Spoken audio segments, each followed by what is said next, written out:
Calling 911 is something you never want to have to do. A call to emergency services means something terrible has happened, but while the severity of the calls varies, sometimes calls that are placed leaves those who hear them chilled to the bone and remains burned into their memories forever. Here are the 10 most chilling 911 calls ever recorded.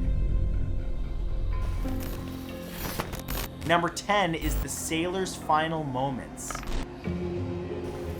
On August 28, 2009, while in his car with his family, 45-year-old Mark Saylor made a call to 911 that would end up being his last phone call he'd ever make, and the last words he'd ever speak. Along with his wife Cleof, daughter Mahala, and brother-in-law Chris, Saylor was driving a 2009 Lexus E350 sedan along a highway near San Diego, California. This was just before 7 in the morning when the vehicle's accelerator became stuck. Unable to slow down, Mark called 911 and stayed on the line, giving the operator an alarming play-by-play of the horrifying events until the car eventually crashed. Saylor's final words on the call were, "Hold on and pray," before the line went dead. In response to the tragic incident, Toyota recalled over 4 million vehicles. Hold on, pray.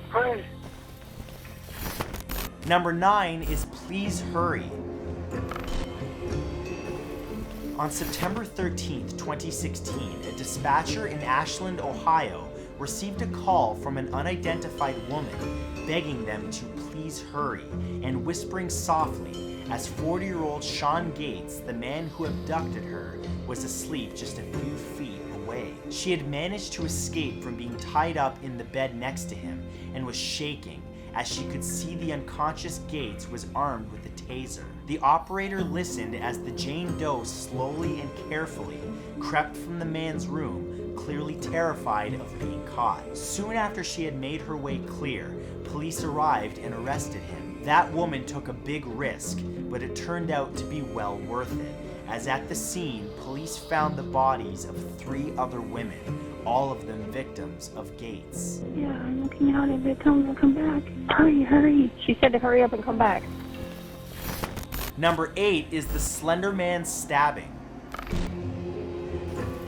On May 31st, 2014, Greg Steinberg was riding his bike near some woods in Waukesha, Wisconsin, when he spotted something unusual just past the tree line. Investigating, Steinberg was shocked by what he found. Quickly calling 911, he got through to dispatch and reported everything to the operator, who listened as he spoke to a barely breathing 12-year-old girl named Peyton Luckner. Peyton claimed that she'd been stabbed and left for dead by 2 of her classmates, fellow 12-year-olds Morgan Geyser and Anissa Weir. The pair of attackers had stabbed Peyton 19 times and left her as a sacrifice to the fictional creepypasta character Slender Man. Steinberg stayed on the call until police arrived, clearly unsettled, but calm as he comforted the bleeding girl. She's right in the middle of the little path I take. Middle of the little path, okay. Yeah.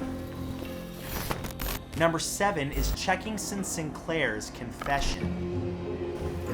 When 21-year-old Checkington Sinclair called 911 from his Port St. Lucie, Florida home on October 26, 2014, he was asked what the emergency was and calmly replied, "A murder has been committed." Pressing for more details, the emergency operator then asked who the murder was committed by, and Sinclair simply said to her, "By me, ma'am, I murdered my wife," and later said, "I shot her in the head." It turned out that a few hours prior, Sinclair had shot his wife, 24-year-old Lawatsa Argett, in the back of the head, killing her and by extension, the couple's unborn baby that Argett was pregnant with as well. At one point, the stunned operator asked why he'd committed this horrible act. Sinclair lied, explaining that he'd done it in self-defense, the whole time remaining eerily calm.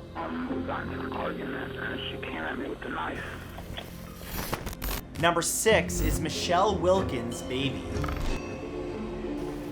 On March 18, 2015, 26-year-old Michelle Wilkins called 911 to report she was bleeding out after being cut open with a pair of kitchen knives by 34-year-old Dynell Lane. Lane had put out an ad for baby clothes on Craigslist and lured Wilkins to her Longmont, Colorado home. While on the call, the bleeding woman announced that she was 7 months pregnant and that she'd locked herself in a room to protect herself from her attacker.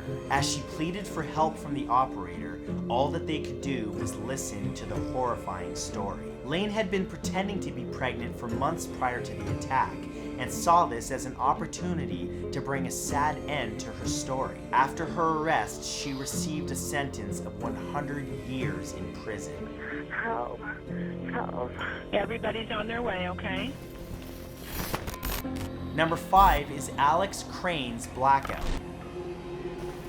In December of 2010, 14-year-old Alex Crane called 911 from his home in Naples, Florida, and carried on an unsettling 16-minute conversation with the operator. Alex made the call immediately after he shot and killed Kelly and Thomas Crane, the teenager's own parents. When asked what happened, Alex replied that he'd gone to sleep, only to wake up standing over his parents' bodies with the murder weapon still in his hands. He was somehow positive that he himself had been the one to pull the trigger, but reportedly claimed to the operator and later to authorities that he, for some reason, could not recall the details of the actual murder. Alex added numerous times that he loved his parents and could not find a reason for taking their lives. Okay, who shot your parents? I did. You did? Number 4 is Don Spirit's murder-suicide. On September 18, 2014, a 51-year-old Bell, Florida resident named Don Spirit called 911 from his mobile home to report that his 28-year-old daughter, Sarah, and all of his 6 grandkids aged 3 months to 9 years old were dead, having each been shot by Don himself. Spirit's voice was calm as he said to the operator, "I just shot my daughter and shot all of my grandkids." Before the operator could interject anything, he followed the confession by adding, "I'll be sitting on my steps so that when you get here, I'm going to shoot myself." Sure enough, when police arrived, Spirit was sitting outside of his mobile home with a .45 caliber shotgun. After a brief verbal exchange with the authorities, he followed through on his promise and shot himself. No, not that. I'm waiting for them to get here. When they get here, I'm going to shoot myself on my back step. Hold on. Number 3 is the Columbine Massacre call. As a part-time teacher, 35-year-old Patty Nielsen was used to drama, but while on hallway duty at Columbine High School on the morning of April 20th, 1999, the drama she experienced was well beyond what she'd been trained for. As she hid in the school's library, whispering to a group of teenagers to stay under the tables, Nielsen dialed 911. Meanwhile, 2 students, Eric Harris and Dylan Klebold, went on a shooting spree, killing 13 people, 12 students and 1 teacher, and injuring 21 others. The recording of Nielsen's 26-minute call brings chills to those who listen, as the woman, who had already been shot by one of the gunmen, curled up in a cupboard, hiding as the operator and later the public listened to the sounds of gunshots, explosions, wails of agony, and the demands of the shooters as they took lives. Oh my God, that was really close. Okay. Number 2 is the Pulse nightclub shooter. On June 12, 2016, 29-year-old security guard Omar Mateen entered Pulse, a gay nightclub in Orlando, Florida, and opened fire with a semi-automatic rifle and a handgun. As with most Saturday nights, it was Latin night, and the club held over 320 people at the time, 49 of which lost their lives in the shooting, while another 53 were injured. Calls flew in to dispatch from dozens of sources, but some of the most chilling came from Mateen himself. Making numerous 911 calls before being killed by police, he claimed he'd carried out the attack due to US bombings in Iraq and Syria and pledged allegiance to the Islamic State. At one point, Mateen asked the operator, "What am I to do when my people are being killed over there?" After attempting to justify his horrendous actions, he was shot and killed by police. You have to tell America to stop bombing Syria and Iraq. They're killing a...